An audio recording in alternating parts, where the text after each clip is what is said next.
Hello and welcome to the 44th episode of Tailoring in Conversation. My name is Reza, and in this series I'll be talking to tailors, business owners, cloth merchants and other industry participants from all around the globe to gain a better insight into their worlds. My guest for today is John Davis from Tobias Tailors. John is a bespoke tailor currently based in South London and, along with his daughter Roxanne, exclusively works for the tailoring houses on Savile Row. As the former owner of Tobias Tailors at number 32, John has spent a good 50 years on Savile Row and is here today with us to share his story. Let's go. John, thank you for making the time. Thank you for being here with me. I've got tons of questions. We just spoke off camera as well about some other topics that I'm very curious to know your opinion on. But let me start by saying hello and how are you doing? Fine, thank you, and thanks for inviting me on this. It's a pleasure. I've really been looking forward to this, actually. Very happy to hear that. So John, I think the first time I saw your work was on Instagram, but I had never heard of Tobias Tailors, obviously because I'm very young. But I'm very curious now that I'm speaking to you. I'd like to know a little bit of Tobias Tailors, where it started and kind of like how it developed. And well, 1889 is when it started, and they weren't originally in Savile Row, but then a lot of shops that are in Savile Row weren't originally in Savile Row anyway. I think Tobias initially were Shaftesbury Avenue. So right. there was still, when I was first starting the trade in the 60s, Savile Row was more of an area rather than just one road. A lot of the companies that are in, I mean, Kilgour's were in Dover Street. And Gees and Hawkes were two separate companies. One of them was in Bond Street. So it was an area. A lot were down Sackville Street. And of course, as tailoring shrunk, then it's become less and less of this wide area. But I think that may slightly be changing because I think there's a turn back to smaller shops taking premises. Obviously, they can't afford the Savile Row rents and rates, so they're creating businesses just outside the area. So I think it may even be going back to that, which is quite good because it keeps it going. It keeps Savile Row going and keeps the whole tradition going, as it were. I see. So actually, Savile Row is a distillation of the tailoring scene in London shrinking and concentrating in one area, and now it's expanding again and it's going back. Yeah, it is. I mean, there's Dougie. His business was Mount Street, and so there's several tailors who are successful without actually having to be on Savile Row, and quite famous as well, you know, quite a lot of them. Savile Row became a destination, and as I said, as it's shrinking, then those businesses, you can see some of the windows in Savile Row, they've got 6 or 7 businesses written on them.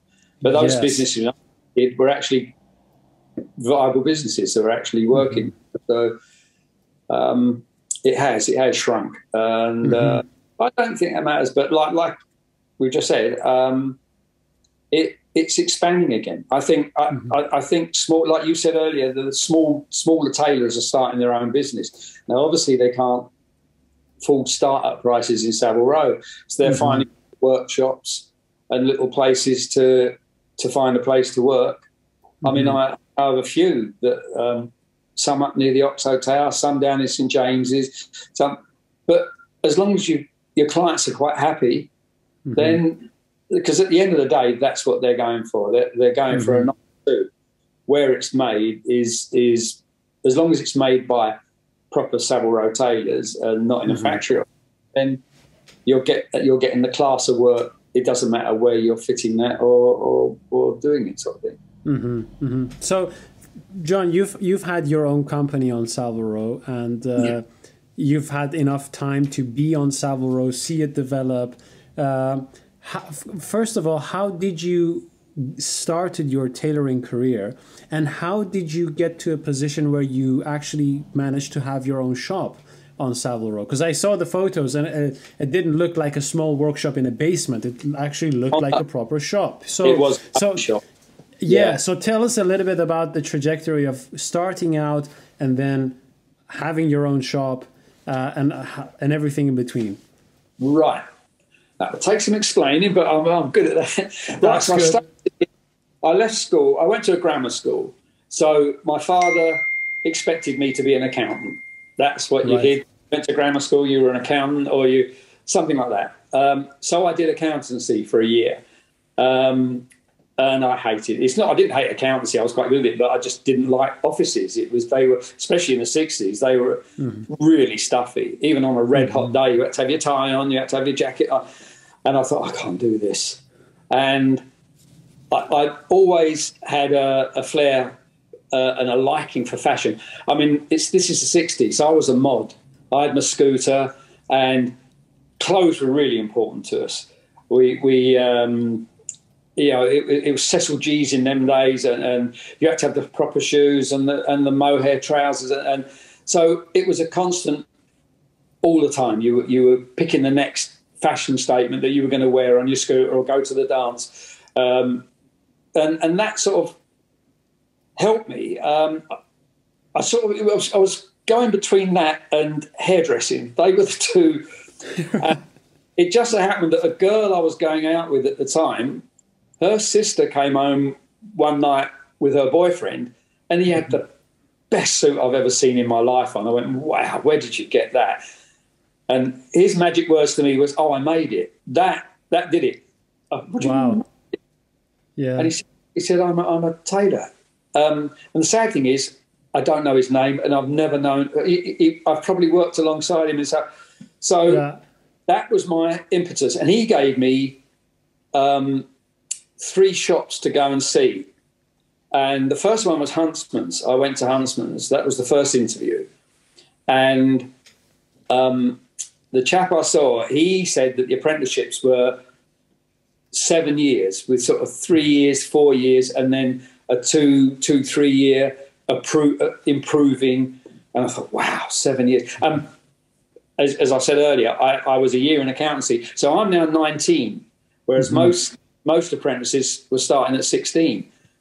And I thought, wow, I'll be mid-20s before I finish my apprenticeship.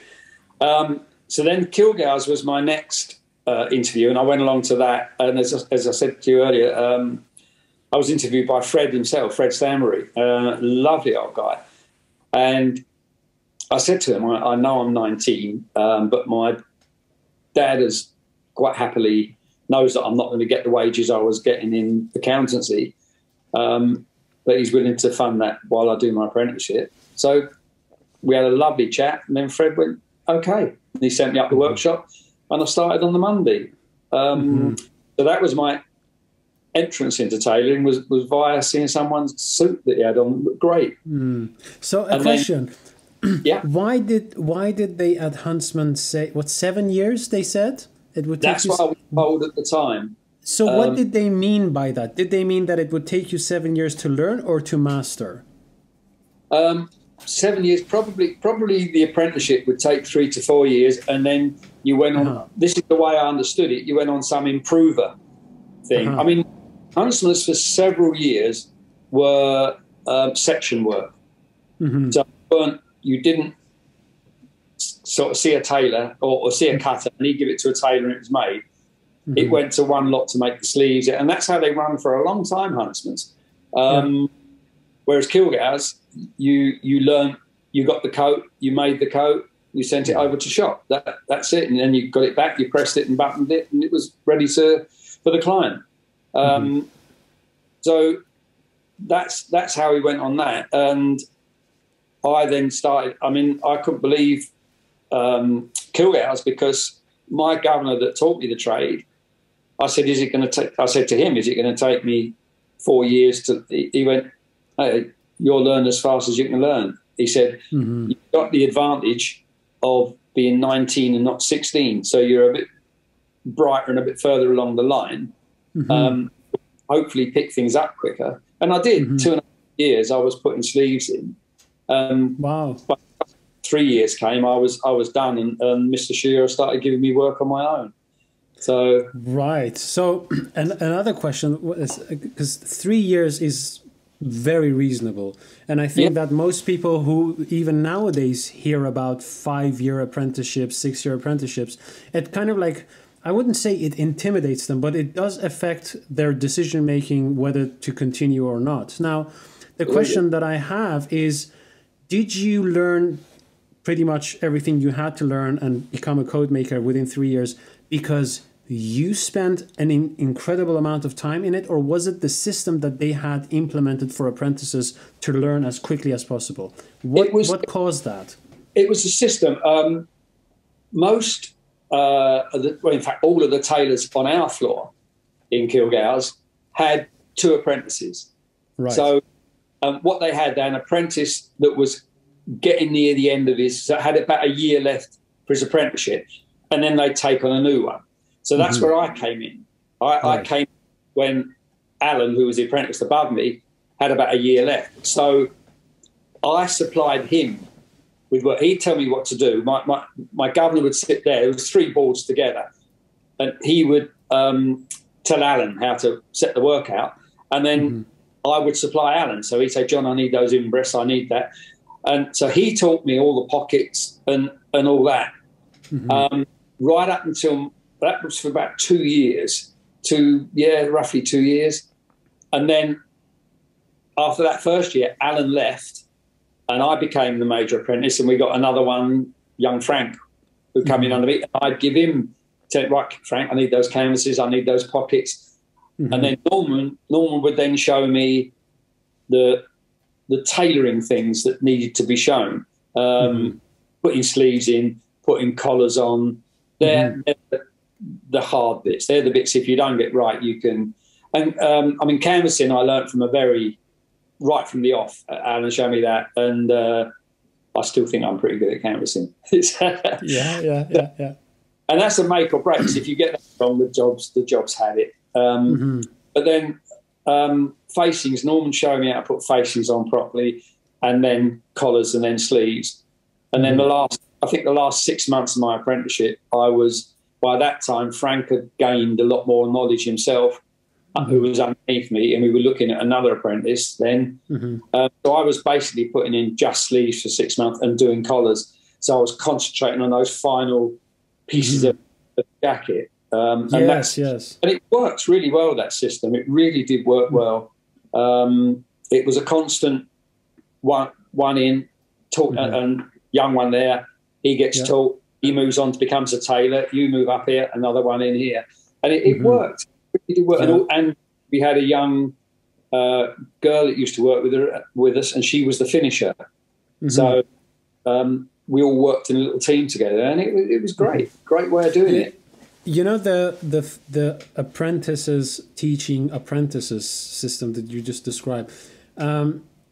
As I'm listening to you, it is incredibly powerful, because I think when you're teaching someone, even if you are not yet a master tailor in the fullest sense, the fact that you're teaching someone also helps you to improve your articulation around the technique. Now, I have a question about apprentices teaching apprentices, and the question is, you know, there is always some sort of, let's say, thought of credibility. You know, when you see an old tailor, they are usually, in the first impression at least, far more credible than when you see a young tailor.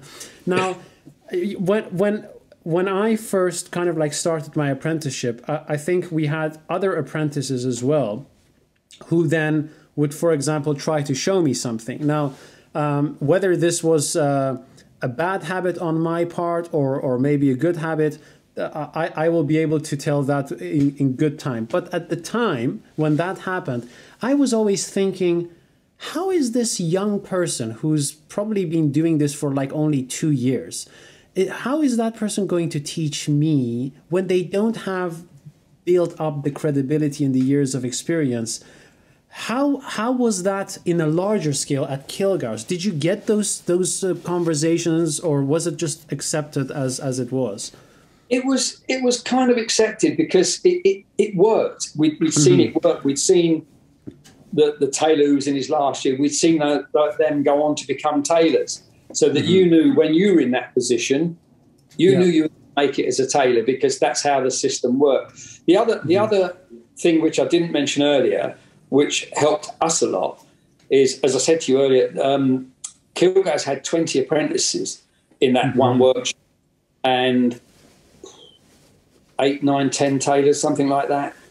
So you're constantly walking around the room, especially lunchtimes. You're chatting to one of your mates, and he might be working. He can't have lunch that time because he's got something for a deadline. So he's doing a welt, and you're watching. You think, and he's been taught a different way of doing a welt than you have, and you look and I didn't. Oh, you can do that, can you? And that really helped. I even taught my governor how to put a back in, because he used to put a back in a really old-fashioned way with little nicks, and it makes the top of the vent weak. And I was shown by one of the Italian tailors on the floor below us how to put a back in one piece without doing that, and how to turn the vent in. And it made so much more sense. There was no weak points. There was no... So I started doing it. And then one day Norman was like, what are you doing? And I said, I'm putting the back in. He said, I've not seen you. That's not how I showed you. So he came round and he watched. And he went, that's fabulous. So that's good. That was apprentice teaching master at the time. But I picked another tailor. And that's the beauty of being in a big workshop, is you've got all those different... And as long as you've got that sort of brain that you're quite happy to take on board something that maybe you haven't been shown that way, but that way looks actually better than the way you have been shown. You take it on, and I think that's where Rox has had the good time for that, because I've learned in the 50 years, I've learned my method of making a coat, taking all these different nuances from loads of different tailors. I like he did the way he did that. I like the way he did that. I've been out to teach that to Roxy one-to-one. There's only her in the workshop, so she's had it. It's not like, as I say, in Kilgour's, when you had a lot of apprentices, there's obviously a lot of conversation with that apprentice, this apprentice. But with Rox, I've had her just one-to-one and shown her, and I'm showing her the methods that's taken me 50 years to learn. Like, she's getting them handed to her on a plate, which is good. Good way. Exactly. Yes. So I actually do have a few questions about that. But before I get to those questions, so you went through your apprenticeship, and then how did you transition, or when did you transition into having your own shop? Because having your own shop is not something one just does. Especially on Savile Row. There are established companies. They all have big names, big clienteles. So how does a young man set up a shop on Savile Row? Well, I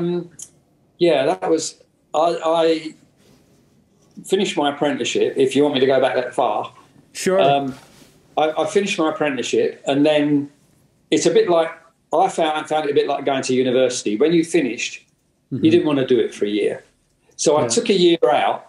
I moved to Knightsbridge and worked in the King's Road, in all the sort of boutiques that were in the King's Road at the time, to sort of just learn that side of it, not the tailoring side. And it was great because it taught me about selling, it taught me about style and what sold and what didn't.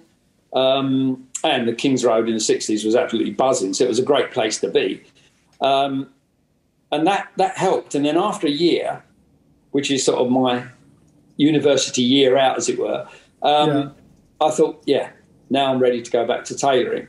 So I went up the old workshops in Kilgour's, and as soon as I walked in, my gunner went, what are you doing? And I said, I was doing this, doing that. I'm thinking of getting back into tailoring. He said, no, you won't. You'll start now with me. And so that was it. Just had a job straight away, and I started working for him.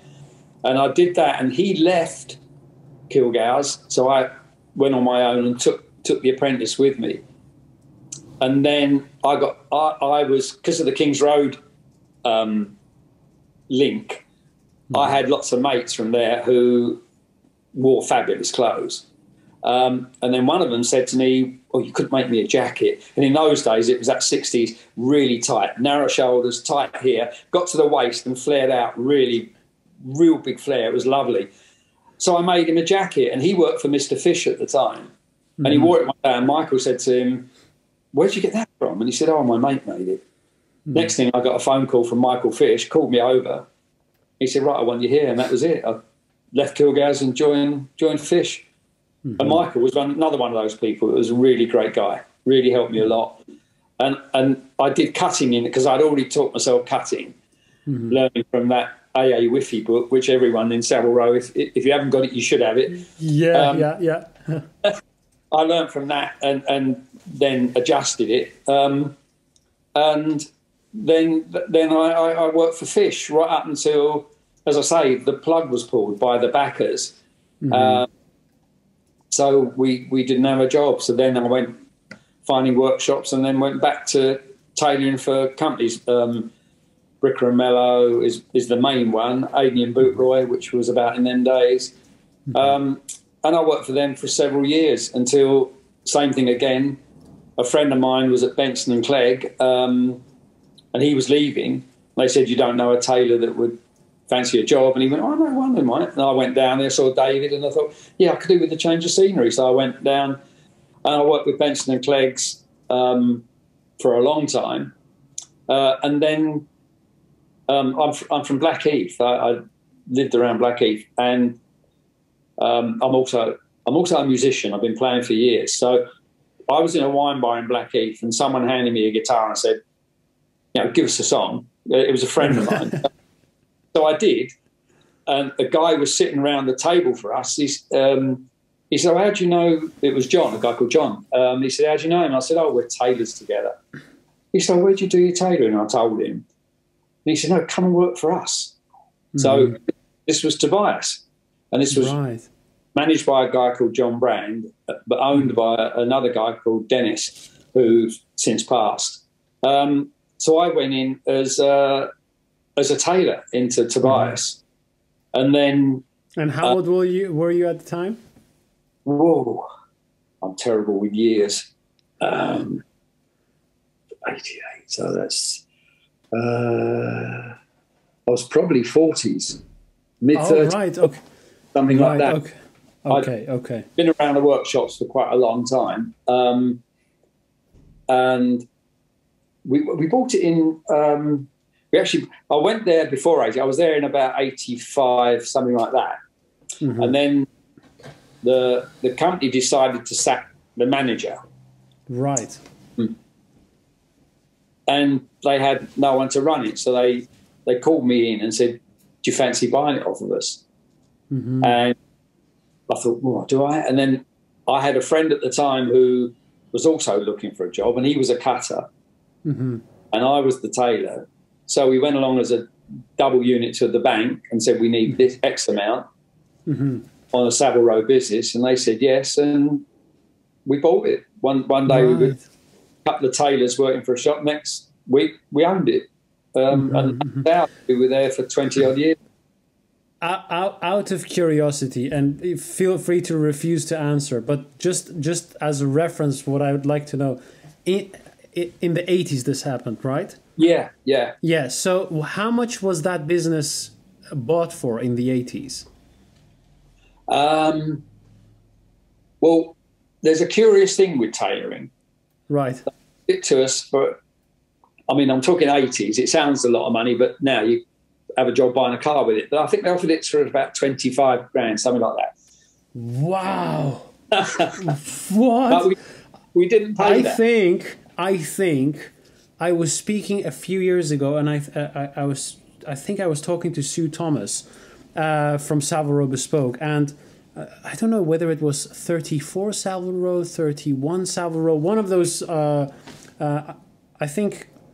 I believe I don't know who's there now, but one of those 30 numbers on Savile Row, and she said that the rent of that place was 25,000 a month.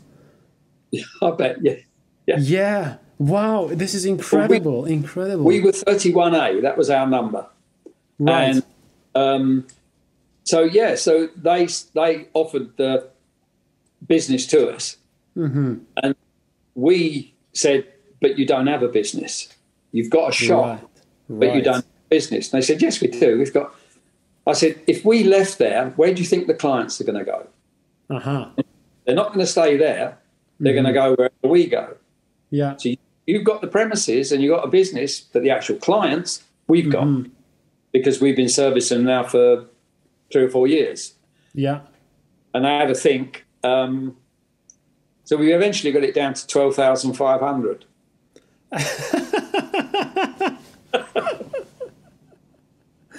Unbelievable. This would make every young person now cry. I think the rents and rates, I think the rents were about 30,000 a year. Right, and right. The rates were it's about 60 grand for the two together. Yeah. And then we were there 20 years. Obviously, that increased. And then we had a lease review like you always get, which so it all went up a little bit. But by that time, we were established, so we were making the money for it. And then that whole corner, us, Anderson and Shepherd's, Bowen Arundel, all got bought out. All the leases ran out. So that was the time when we thought, that was about 2003, 2004, something like that. And that's when my partner and me, he took the east side, I took the south, and I've got a lovely workshop, proper workshop made at the end of the garden. It's all air-conned and it's lagged and it's lovely and warm in the winter, and we've got radio up there and music, and so it's great. So I started working in, and that's where I've been ever since, basically.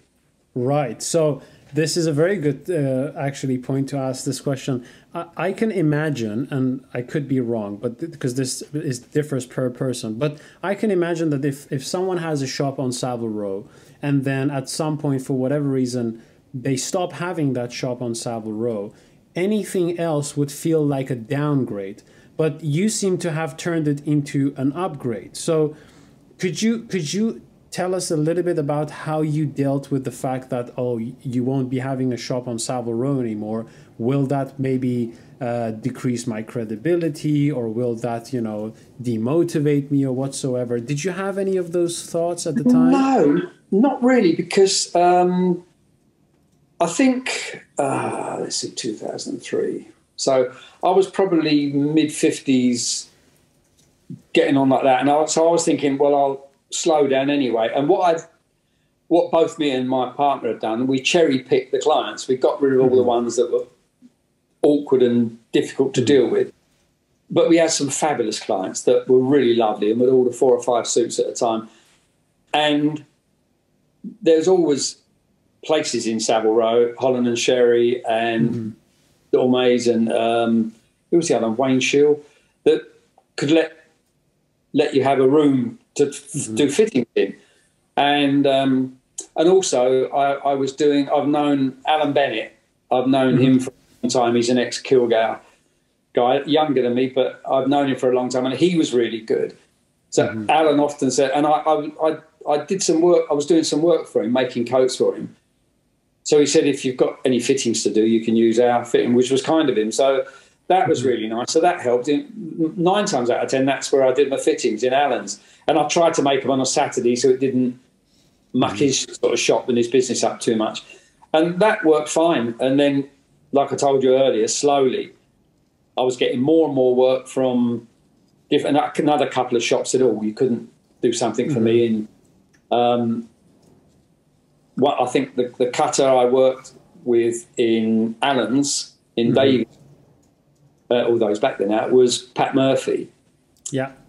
Pat went to Geeves and Hawkes, and he said, if you want to do some work for us at Geeves and Hawkes, John. So I now had Alan and Geeves and Hawkes. So I started doing those. And then Pat moved from Geeves and Hawkes to Huntsman's. So then I started getting Huntsman's work. So I was getting so much work that I didn't need the private clients anymore. In fact, I almost regretted when someone said, can you make me a suit? And I had to drive to Surrey or down to Southampton I thought, oh no, I could, when it can be posted or I can pick it up in Savile Row, make it and take it back. That's all I've got to do. And it became a preferred way of working, I must admit. And there was enough. And then Pat, before the change of ownership of Huntsman's quite a few years back, I used to go in Fridays and Saturdays and work just so that I still had that little bit of going into town and meeting my mates and going for a drink on a Friday night with other tailors, you know. That was nice, that little social scene and making in London. So I did that for several years, and then they changed hands and everything, and that all stopped. So that's when I sort of started at home full time, and doing ever since. So,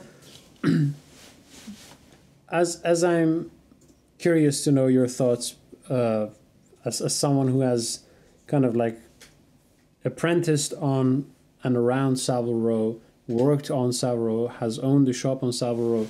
John, what do you think that makes, what has made Savile Row special in the past, and what do you think makes Savile Row special today? Because one of the interesting things that you said in the beginning was that there were all these tailor shops around Savile Row, and then only when everything started to shrink did they concentrate in one area. Now, at the moment, it's the last time I visited Savile Row, it seemed very kind of like quiet, although there are some other things shuffling around, and some companies come up and some companies go. But what has your view been? Because you have a longer perspective on Savile Row. So what do you think made Savile Row special in the past, and why is it special today, or is it special today? I think it is. Yeah, I think it is. A lot of things changed. When I started at Kilgour's, there were still several shops on Savile Row. I think Kilgour's early 60s was the same, where you couldn't get a suit made by them. And we were recommended by 2 other clients. In fact, there was a lot of shops on Savile Row that didn't have a window. It was misted, you know, that misted glass, and just the shop. Yeah, so, I think Myron Mortimer has that still, something like that. They had it up till a few years ago. I'm trying to think, there was one in the middle of Savile Row that just a glass window with that opaque glass with the name on it, and a bit scary, I would have thought, to walk in. You don't even know what price they're charging. So it was all this recommendation. So Savile Row, there was so much work in the 60s. It was coming out of everywhere. We used to have a shelf. All tailors have a shelf they put their work on. And that used to be loaded. I didn't have to ask my governor what to start next, because there was just so much work there. I just looked at the next date. That's the one I'm going to do. And that's how it was. That obviously stopped over the years and shrunk. But now I think what with COVID, that sorted a lot. I think a lot of companies got rid of some tailors, obviously. Maybe a lot used that chance to retire. And also some apprentices probably thought, well, this isn't going too well, so they've left the trade. So now what you've got is companies fighting over each other to try and get the work made, to find the decent tailors, and which is good. I think that's I think, you know, there was too many got taken on, in my opinion, that weren't up to making a Savile Row suit. But because the command and the demand of the work at the time, they were taken on. And I've seen stuff on Instagram that I look at it, and the shops put lovely suit made, blah, blah, blah. This is for, and I look at it and think, if I'd have given that to Kilgour's in the 60s, they'd have sent me back to undo it and it's some of that. I think, how do you get away with that? Right. and there was a little bit of what's the word? I think the work just overshadowed everybody. It just got too much, and they need tailors to get out. And also with rents and raises, rents and rates rising, you have to get that work out and get it paid for to pay the rents. Some of those are big premises down there. I mean, Geeves is huge. Huntsman's is big. You know, they're big to maintain. So this is why I think, like we said earlier about tailors going out on their own, they're finding nice little areas around Chiltern Street or around St. John's, or, you know, where you pay a quarter of the rent, and there's still nice areas, and there's still, and clients, to be honest, are, if they're getting a nice suit, very flexible. Yes, absolutely. So I think that's sort of helped. Sort of Savile Row. It's going to help with all these going into the smaller units. The big shops, I'm sure, will just keep going. They do, although Kilgour's sadly have closed. They're gone. And you hear rumours about other shops, but I don't know. I don't deal in rumours, but it's a lot of the shops have shrunk. You mentioned Mayor Mortimer earlier, or Paul. That shop was huge and had a basement and everything. They've let that go. They have now got a nice little unit, just the three of them up there, and it's perfectly adequate for what they do. It's great. They make nice suits and get clients in there, and it's in the area. When I was brought up, that was part of the Savile Row area, Sackville Street and, you know, Dover Street, all those, Burlington Street. They were all tailors in all those places. So I think it may end up going back that way, you know.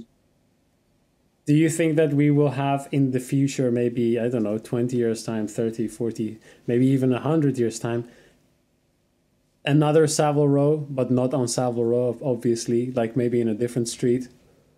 That's a question. I think Savile Row will survive. Whether, as you say, whether it's the actual Savile Row, I think there will become possibly that there'll be another tailoring district as such. It's I feel sorry for some of the bit, because the rents, and especially the rents, are crucified. They just don't seem to stop, you know. So it's, to run a business must be really quite hard on Savile Row now. I mean, we had it when we had our business. That was the heyday. We were paying a decent price for the premises, but enough for us to make a living. When it gets to a point where you can't make a living from it, you're paying all your profits, you're paying to the leaseholder, something like that, then it's time to go, you know. I mean, when I was at Mr. Fish, we had the entire building at Mr. Fish, from the basement right up to the flat on the top floor, which was great, because if you were ever stuck in London, we all had, main guys, we all had keys. So if you're stuck in London, there was a flat on the top floor of that building that we could stay in. There was showers up there. You could just come down in the morning and start work, you know. So, but that's all gone now. I'm not sure that's in there at the moment. But they've only got the ground floor, obviously, like, you know. So, but yeah, that's it has shrunk. It has shrunk. What sort of benefits do you see in multiple companies being close to one another? Like it has been on Savile Row or Soho, like you said, there were a lot of workshops in Soho. What sort of benefits do you think it has for companies to, even though if they are not always per se competing, because they're also collaborating on many ways, but what sort of benefits do you see for shops and workshops to have each other in like a close proximity? I think there is a benefit, because it puts a sign over the area anyway. You know, when you get when we lived through, when we took over Tobias, the traditional English client was waning. But at that time, we had the Arab clients coming in, and they were fantastic. So, and for several years, that's who we dealt with. We made for a lot of those guys, and they loved fantastic cloths, and it was great to make for them, and it was really, really good. And then that started waning. That business started waning, and then the Americans came in, and that, I think that is still a big percentage of business now. So I think it's great for American clients that they just visit a street or an area as such, but they've got it all there. And each house, as you know, each house has got its own little individual quirks and style. And I know clients, I know our clients when we had Tobias, they try several shops. They don't just go to Huntsman's or to Geeves and Hawkes or they'll try one there, and then they'll go down the road, try one there. And you know, that it's a nice little way to sort of keep the whole tailoring business going. I think it's good that they're in close proximity. I think works well. And of course, all the tailors that are making all in those little workshops in the Soho. I don't think so as many as there used to be. And of course, the pandemic made a lot of guys work from home, and they've realised and work from home, so they've now sorted themselves out nice little workshops to work in. So a lot of those sort of Soho workshops, I think, are now advertising companies or things like that, you know, that sort of thing. Because it's tailoring can be done anywhere, basically, as long as you've got the right machine, right, you know, and you're making the right stuff, and you can get it up to London one day a week and pick up the next lot, then it's fine. It works good. I mean, there are companies. I mean, Geeves and Hawkes have still got quite a large workshop, and Huntsman's obviously have got a decent workshop. And is it Paul's, Henry Paul's? I think that's where Craig works, in Henry Paul's. They've got a workshop in their basement there, which you can see, and I always wave to Craig as I go past. So.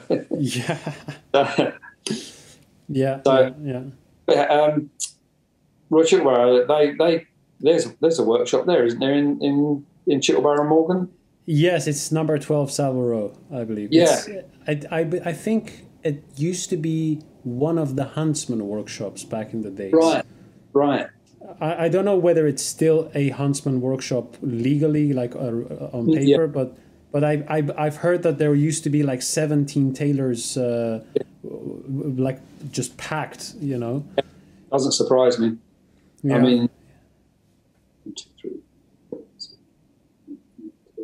24 boards we had in the workshop in the Kilgour. So they used to pack us in, but it didn't feel packed, you know. And Kilgour's had these special boards. I think they were Scandinavian, so they weren't just the square board or the rectangle board that everyone's used to now. It had a curve cut out of it, and then the iron thing there, and then it came along. Oh, right, yeah.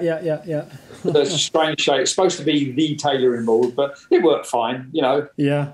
None of those. And you had a stand, which had all your cottons on it and had the wire for the iron. And we had those huge, great 15-pound irons that Kilgour's had with the low, medium, and high. And when you put, you could burn through wood. I tell you, I'm hot. And that's how. I mean, you really got a muscle in your right arm lifting that. But now it's all steam irons. We've got a proper iron and a steam iron, so horses for courses. So certain things we use the proper heavy iron for, because the steam iron does help. Yes, absolutely. So one of the things you mentioned earlier to me is that Tobias Tailors was one of the, if not only, companies back then that took on apprentices. And you also mentioned that you learned very quickly during your apprenticeship. Now, why do you think that at the time Savile Row companies or the companies in the area weren't that interested in taking on apprentices? We don't know. It's everyone we sent. I mean, obviously Huntsman's had a few apprentices, and so did Geeves, but not to the. They had mostly tailors, and some of it might be the tailors' fault, because a lot of tailors say to them, "Do you want to take an apprentice?" No, I can't be bothered. You know, I'm doing my work. That's all I need.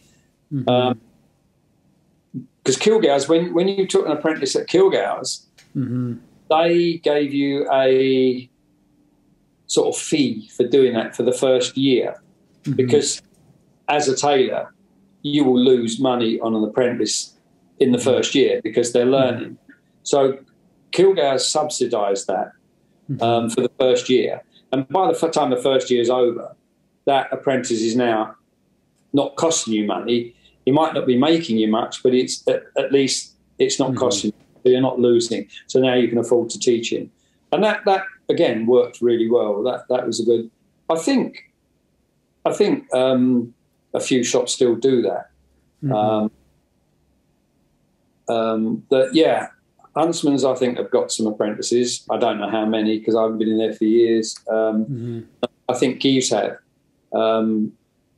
because it's the only way to keep the trade going, you know. But the trouble is now with a lot of shops. I mean, Morgan's, they must have had apprentices as well, the old one, didn't they? One or two. Oh yeah. We had like 5-6 people. Yeah. That's fabulous. Yeah, that's, and it came round, but there was this 20-year gap when no one took them on, and it was only the smaller shops, us, and a couple of others that actually were taking on apprentices, because we had the business, so I wasn't actually having to earn my money as a tailor. I did the tailoring in the shop we owned, while my partner did the cutting, and if he finished cutting, he'd come on to tailoring as well. So we had this leeway that when I was doing the book work, where we could teach an apprentice. We didn't have that. Whereas I understand a tailor that's working his entire day making a living might be a bit, no, I don't need an apprentice, or I don't want to take on an apprentice. And I can understand that. But thankfully, that's come round, and there's far more apprentices on Savile Row pre the pandemic anyway than there was, 20 odd years ago. So please continue. No, just that's a good thing. You know, I mean, you need they're the life blood. If you don't carry it on, you're gonna. We had several. When we had the shop, we had especially Japanese lads whose parents had sent them to Savile Row to do an apprenticeship. Wow. And paying for them while they're in London. I'm not saying it was only Japanese, but in our shop, that's what we had, 3 or 4 come in. But we realised that that's not going to be any good to us, because we want an apprentice that's going to make our business, that when he's done his tailoring, we can employ that Kilgour unit where he can then teach another apprentice, and he becomes part of our business. Whereas young Japanese lads, they would learn it, get it under their belt, and then the idea was to go back to Japan, which we, obviously the right way of doing it for them, but it didn't suit the way we wanted to teach people, basically. We wanted it so we could expand the business and keep it's nice if you've got your tailors in-house, then you know what you're getting, and you can go and have a chat. If you find something, or you can have a chat with the tailor and say, you can't just do this for me, can you, blah blah blah. So I think that's a good way of going.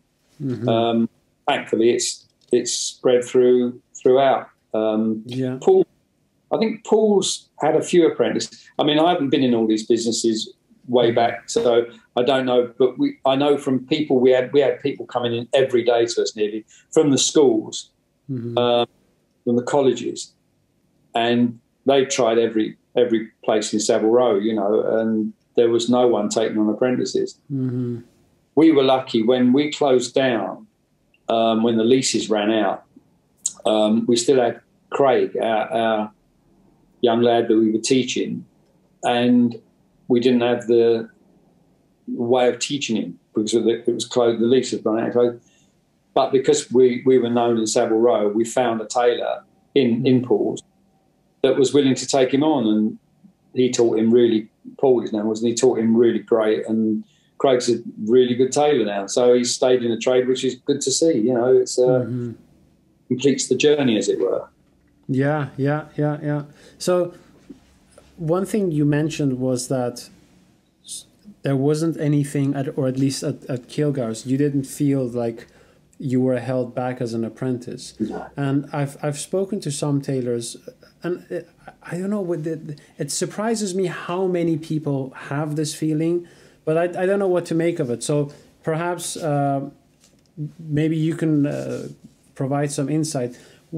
Obviously, when someone is trying to learn something whereby, let's say, intuition is involved, you know, at some point you develop a feel for something. It's very difficult to mechanically explain tailoring away, although some parts you can. But other parts, as you gain experience with different materials, you just develop a feel for it. So for something that has that aspect, obviously one needs to go through a good training, you know, with a lot of different materials, different techniques, make a lot of mistakes, etc.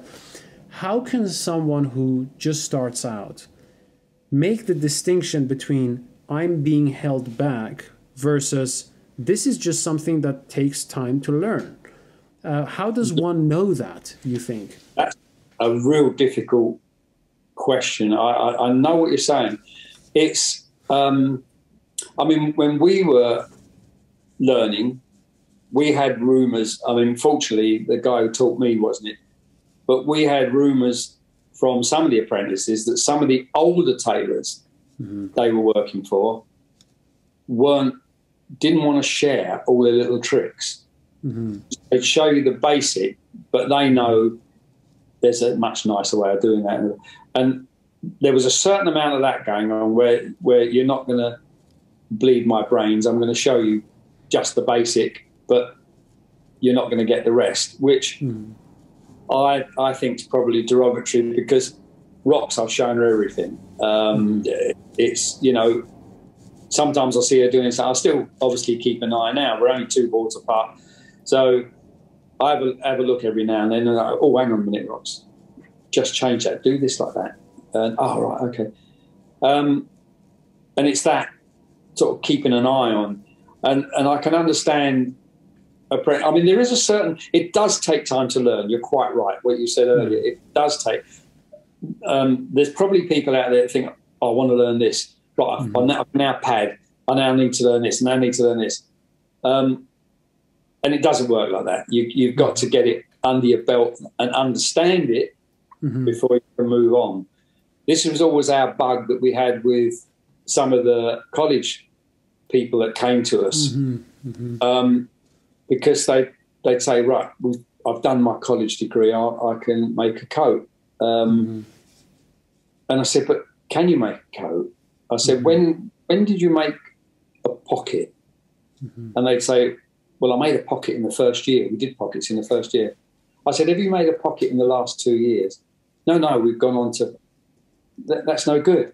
And that's the whole thing of being an apprentice is you learn how to pad, then you learn how to canvas. So once you learn how to canvas, you then learn to put the pockets in. But you don't just learn to put the pockets in, you're still canvassing.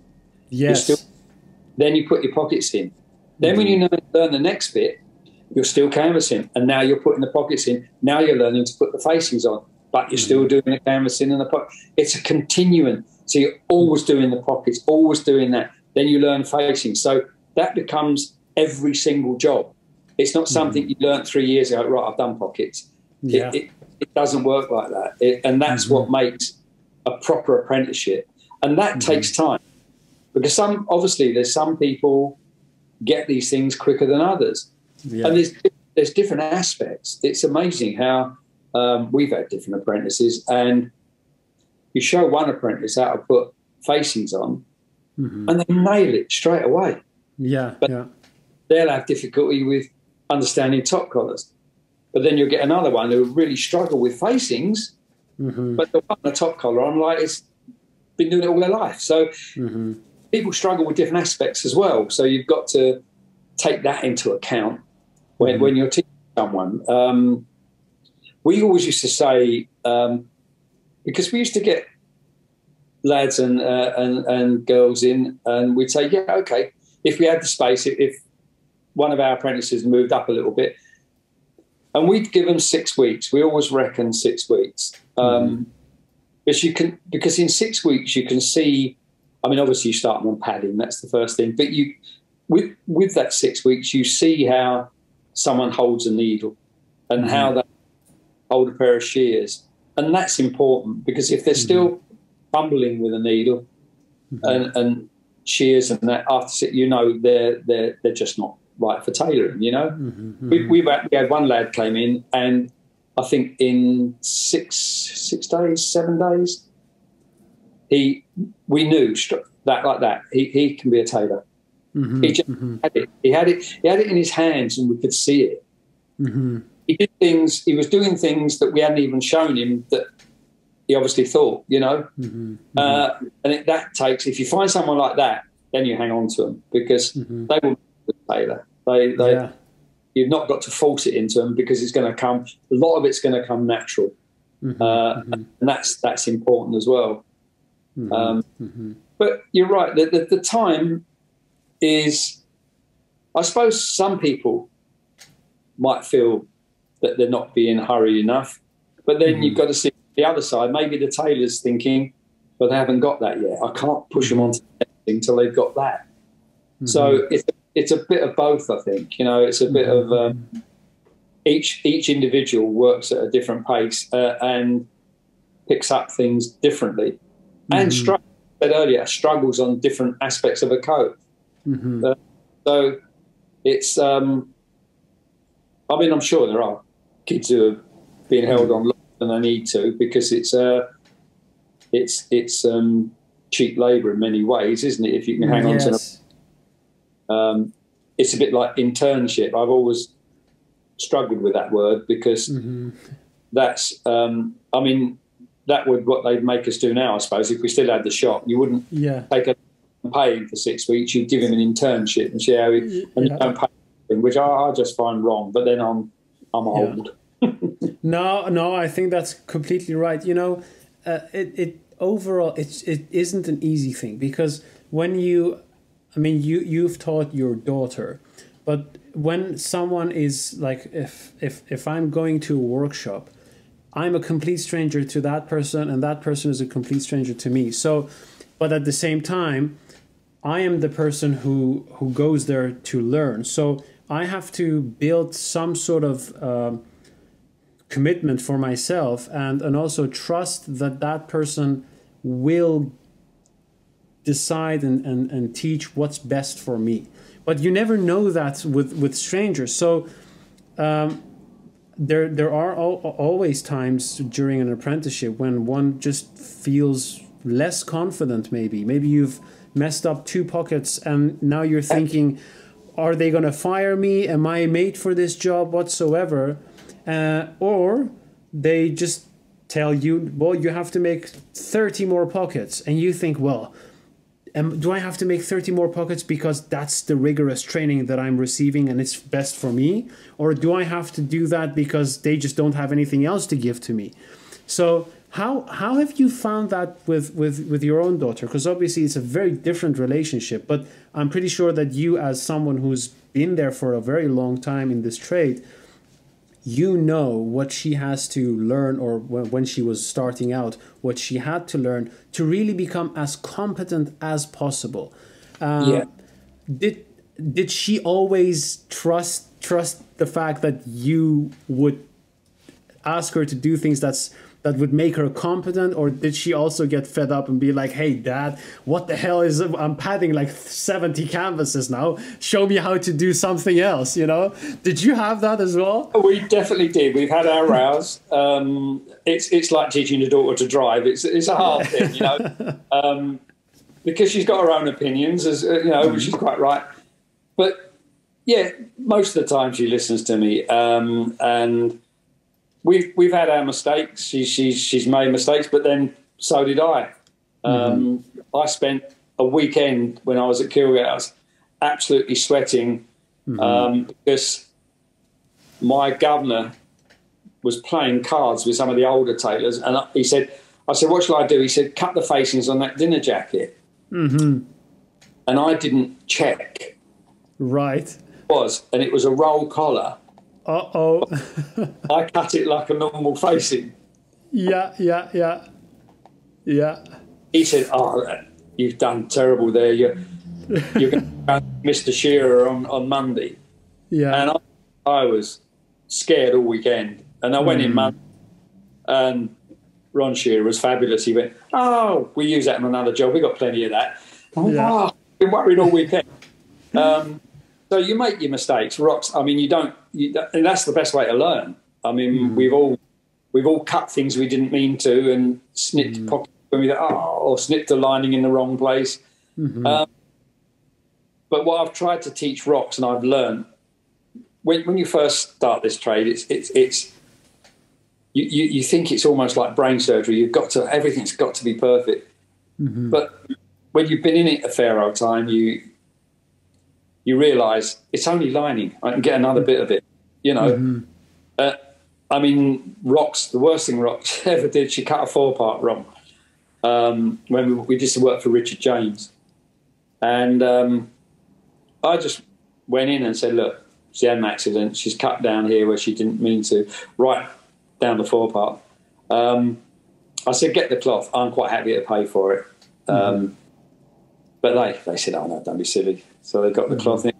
But she was distraught for a couple of days, you know, and which is good because then you don't make that mistake again, you know. So yes. Yeah. But it can all be got round. We're not, as I say, it's not brain surgery here. We're making coats, you know, and as long as they look nice and you get it right, then there's like I said to you earlier, there's 50 ways of doing it. And as long as you get one of those ways right and it looks great on the client, that's all you've got. Yeah. What do you think that? Well, what's your take on mastery? What do you think that mastery means? Well, who do you see as a master tailor, and how would you describe them? What characteristics do they have? Wow, that's hard. I just think it comes with experience. I think a master tailor is someone who's been through it, made the mistakes and made nice coats, and basically mastered his trade. Rox will bring me stuff, and I've had apprentices in the past bring it, and they go, I've done this, what do I do? And as a master tailor, you go, just do this. And you can show them, but they're panicking because they see a mistake, but be rectified. And I think it's that knowledge that you know what to do and how to get beyond it without too big a drama, really. And it's having all knowledge. There's a lot of people call themselves master tailors, but they can only make a lounge jacket. Or I've taught Rox dinner jackets. I've taught her roll collars.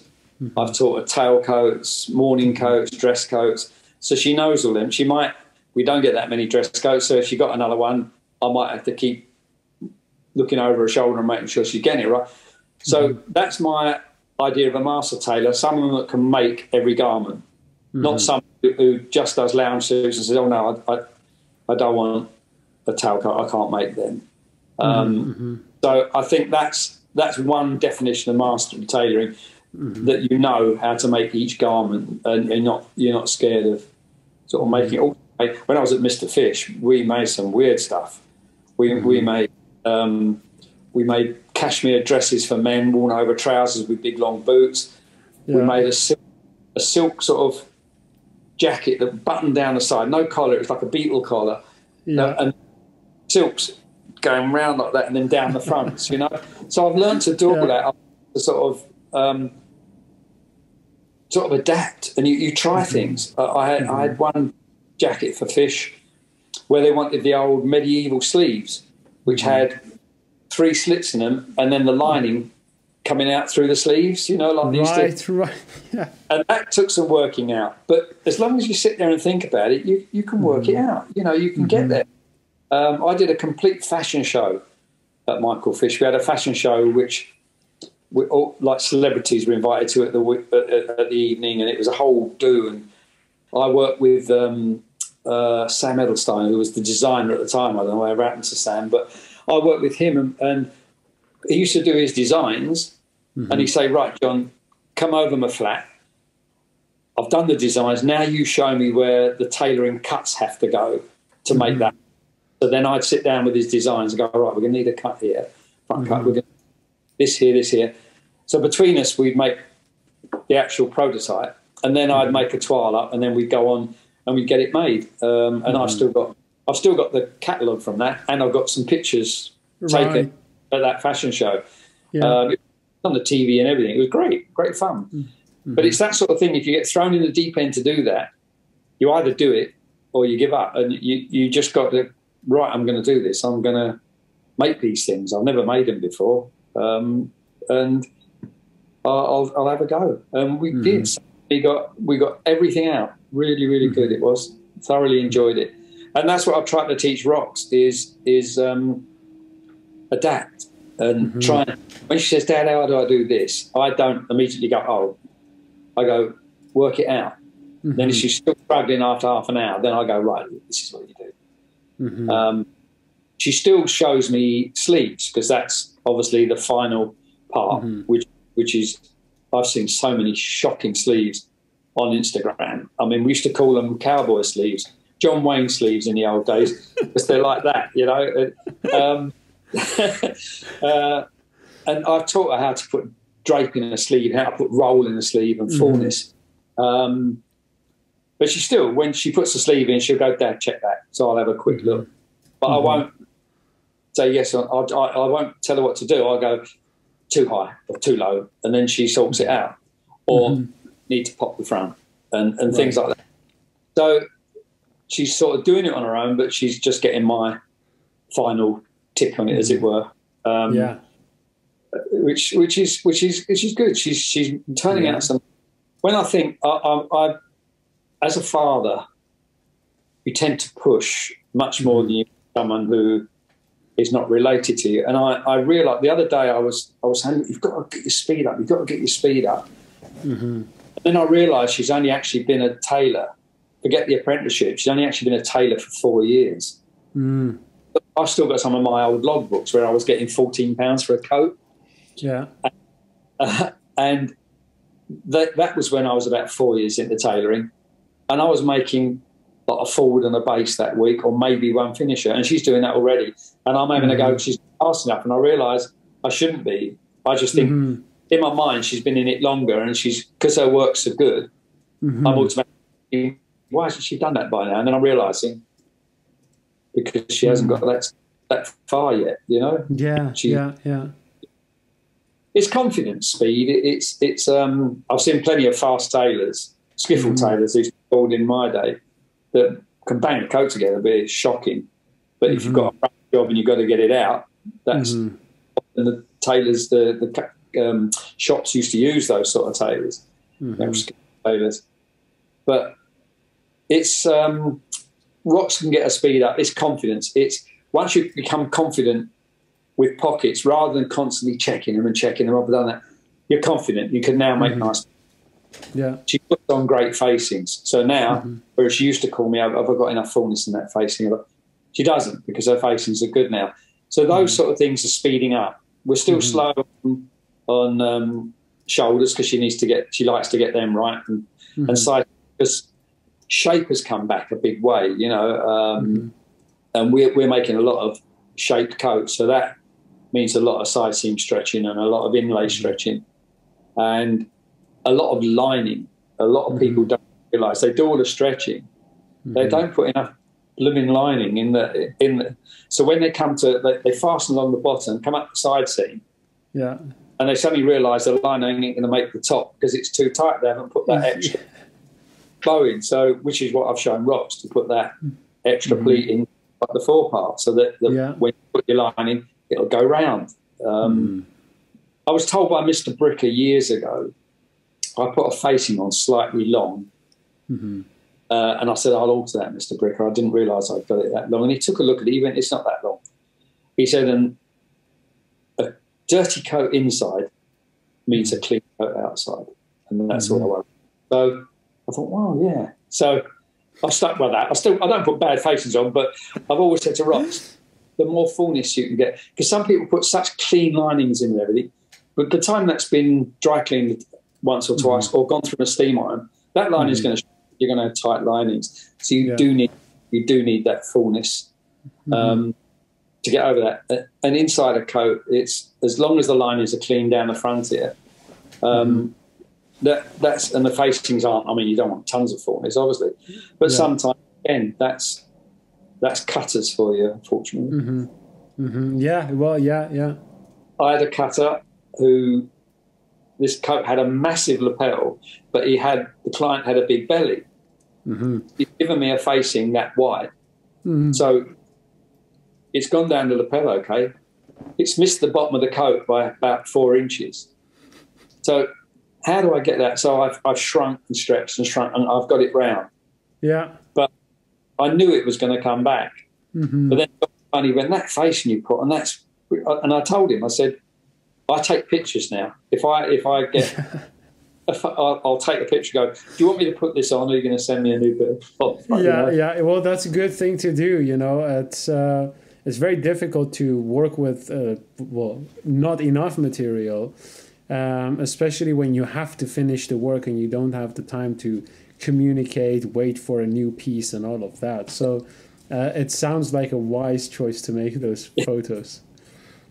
Okay, so I have a list of things that I've written, and based on our conversation, and I'd like to do a speed round. So I'll say the word or whatever the question is, and you tell me in one word the first thing that comes up your mind. Okay. All right. Okay. So ready? Savile Row. Tailoring, really. Tailoring. Apprenticeships. Yeah, definitely needed. I would say apprenticeship. Okay. Yeah. Recommendations, and this refers to the recommendations that you had to be referred to by 2 clients for the company to make you a suit. So those recommendations. Wow, like we good recommendations are good. We used to get yeah okay. Mastery. Mastery is a complete skill, I think. Oh, that's very interesting. A complete skill. Okay. Most influential person. Ooh.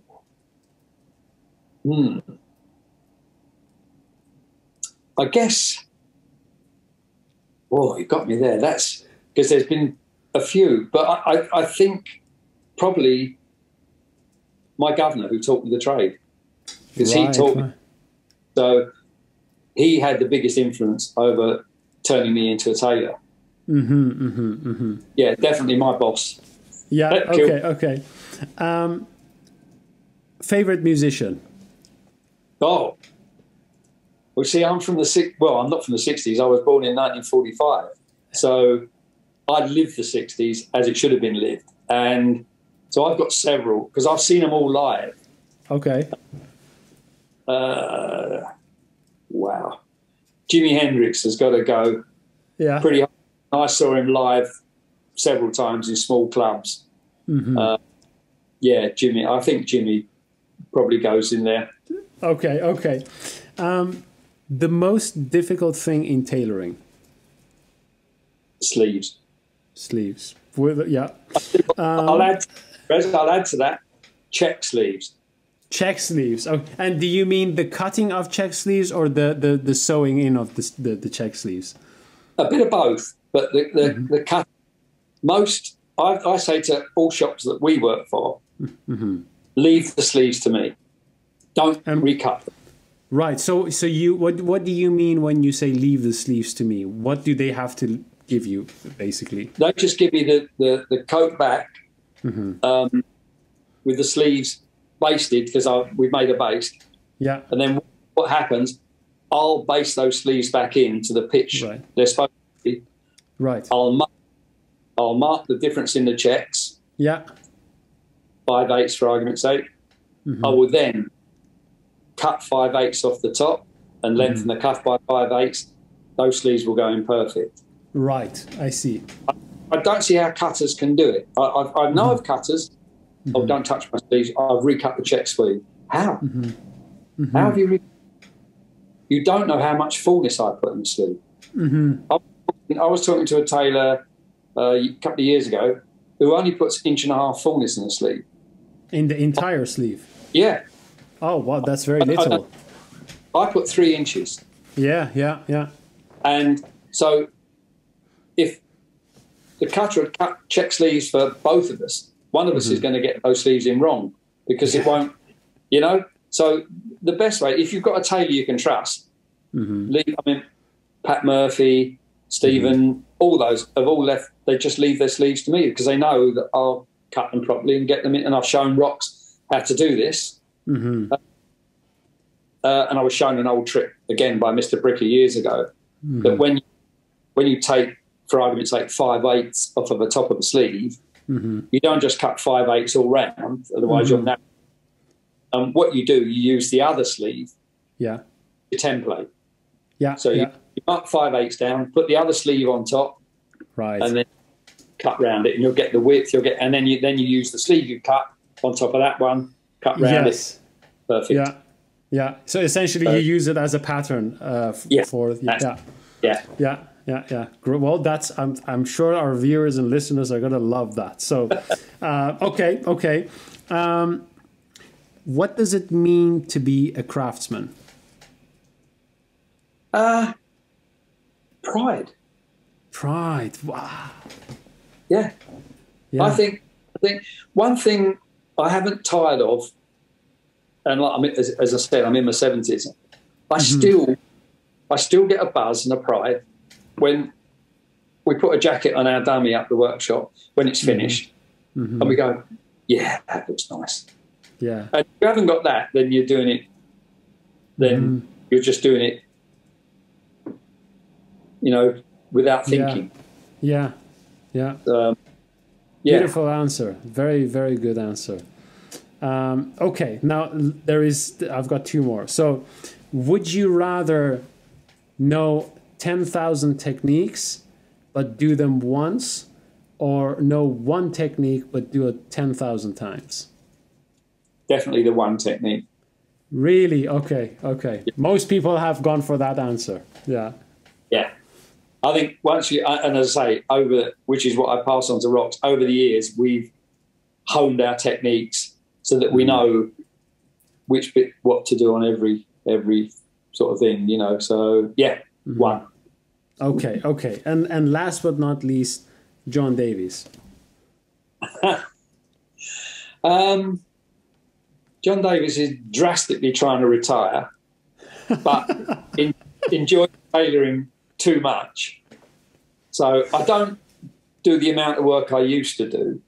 I've slowed down because I've got a music studio, which I go out and get my guitars out and put tracks down and stuff like that. So I enjoy that. So it's a bounce between the two. But I can't see me, as long as I can still see properly and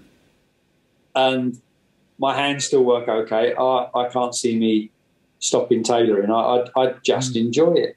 It's one of those things. And